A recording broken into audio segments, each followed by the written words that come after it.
I'm sorry, but I can't retroactively give you guys the win over Washington. You're just going to have to accept that you lost.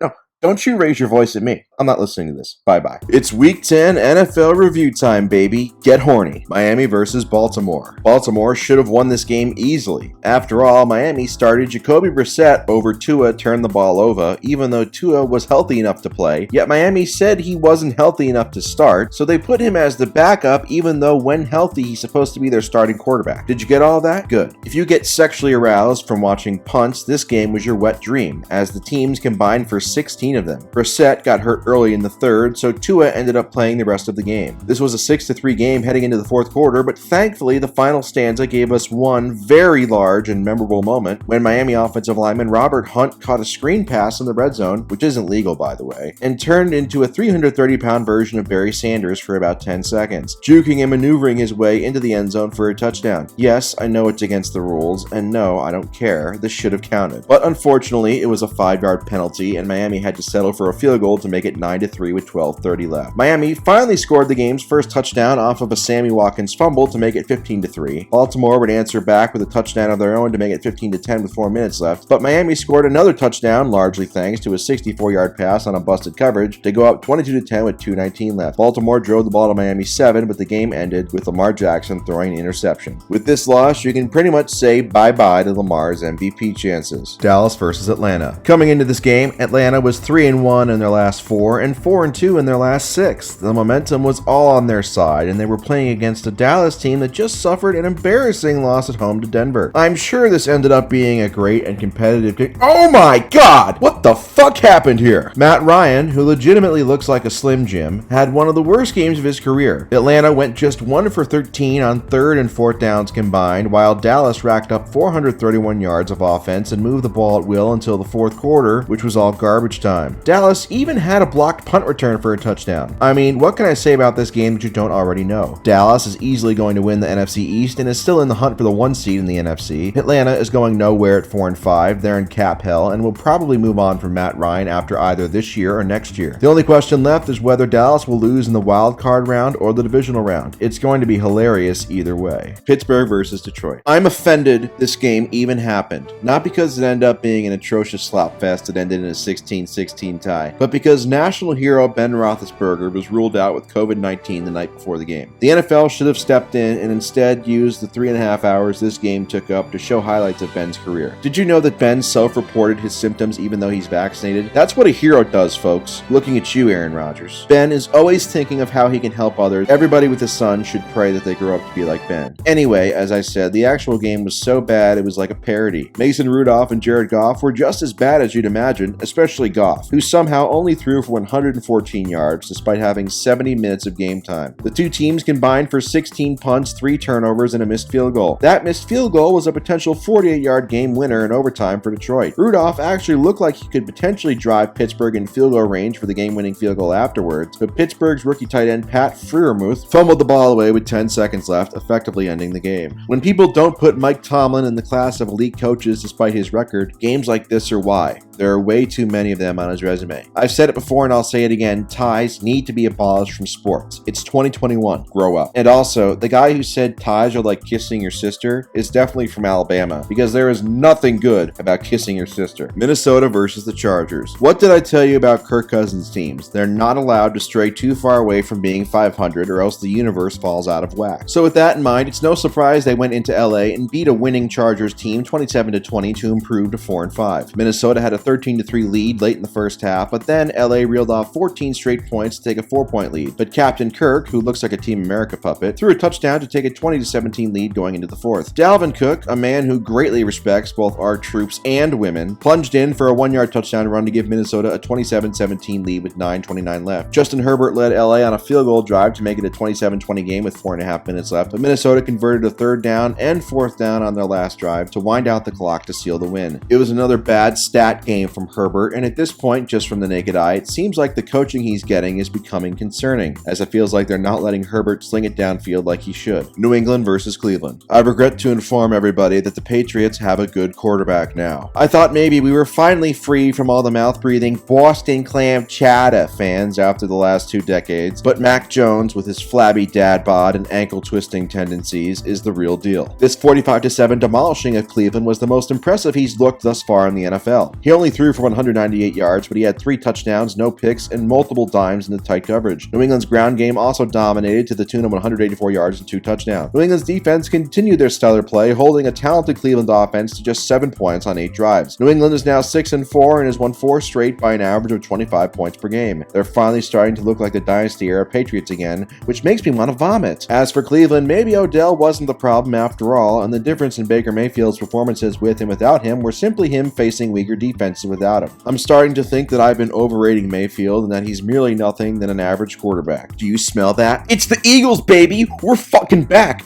We went into the marijuana-infested state of Colorado and dropped our nuts all over the shitty-ass Broncos to win 30-13.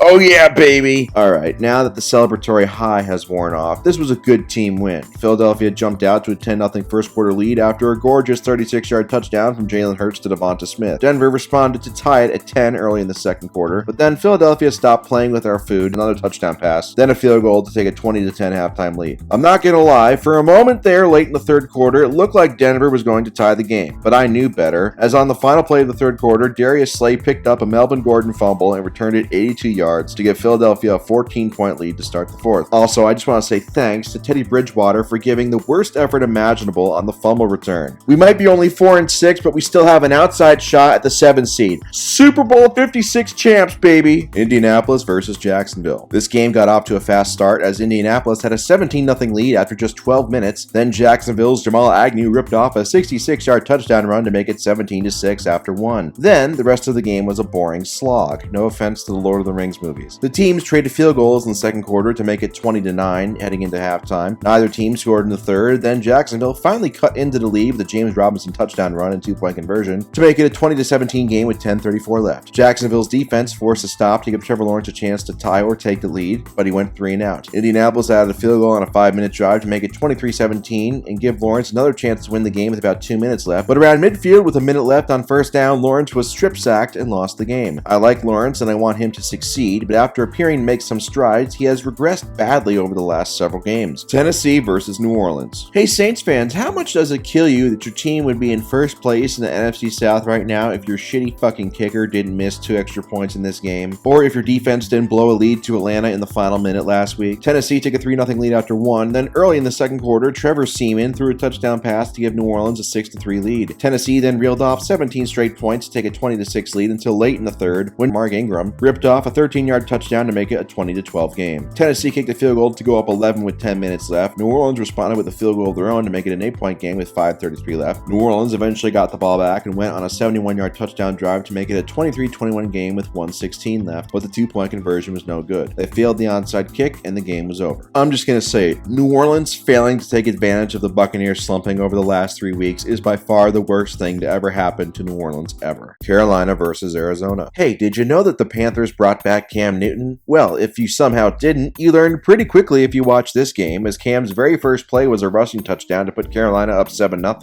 and his very first pass attempt was a touchdown to put Carolina up 14-0. Truth be told, Arizona was never in this game and never really looked like they wanted to be in this game once they learned that Kyler Murray and DeAndre Hopkins weren't playing. When you combine poor execution with poor effort, you lose games 34-10 like Arizona did here. Colt McCoy was terrible and Chris Streveler wasn't much better, which isn't surprising since, they're backups and they're supposed to suck. Arizona should be fine once Kyler comes back, but still, you can't feel good about just giving away a game like this when the 1 seed in the NFC is still up for grabs. It's great to see Christian McCaffrey back healthy again. God damn it, he's such a hard worker and I want him to be my son-in-law so badly. It looks like Cam is going to be Carolina's starting quarterback moving forward, and that's nice for nostalgic reasons, but other than short yardage situations around the goal line, Cam really sucks. I hope he proves me wrong though. Green Bay versus Seattle. This much hyped next game featured the return of Aaron Rodgers, aka Throw Rogan, and Russell Wilson, aka Football Gus Fring. While the game was hyped up to be great, the actual product on the field was, well, pretty shitty. Both offenses spent most of the game shooting themselves in the foot, no offense to Plexico Burris. Green Bay generated just 3 points on their first 7 drives, and Seattle generated 0 points all game on 10 possessions. Russell Wilson's nightmarish performances in the state of Wisconsin continue, as he is now 0-5 and has combined for 4 touchdowns and 8 interceptions at Lambeau Field. Green Bay needed every bit of bad/rusty Russ in this one, as Rodgers wasn't much better. Both quarterbacks had brutal INTs in the end zone and missed multiple open reads all day. Luckily for Green Bay, their offense finally settled down in the fourth quarter on 2 long touchdown drives to bring us to the 17-0 final score. Sure, Green Bay's defense looks great right now, but they're not fooling me. I've been tricked too many times, and I know sometime in the playoffs they're going to shit down their leg again to ruin another Super Bowl chance for Rodgers. Buffalo versus the Jets. I just want to take a moment of silence to remember the 3 weeks that Mike White was potentially considered the next Joe Montana or Tom Brady. There's not going to be any quarterback controversy for the Jets once Zach Wilson comes back now, as Mike White threw 4 interceptions in this brutal 45-17 loss. Josh Allen had a pretty much perfect day outside of 1 interception, throwing for 366 yards on just 28 passes. Buffalo also tallied 139 yards and 4 touchdowns on the ground. This was a 38-3 game heading into the fourth before the Jets did some serious garbage time stat padding. We even had a Joe Flacco appearance. You remember him, the guy who had arguably the greatest single playoff run by any quarterback ever in 2012, got paid, and then proceeded to become absolute dog shit. Yep, he's still around. Buffalo is 6-3 and all the advanced metrics say they're great, but that loss to Jacksonville has spooked me from putting my full trust in them moving forward. Washington versus Tampa Bay.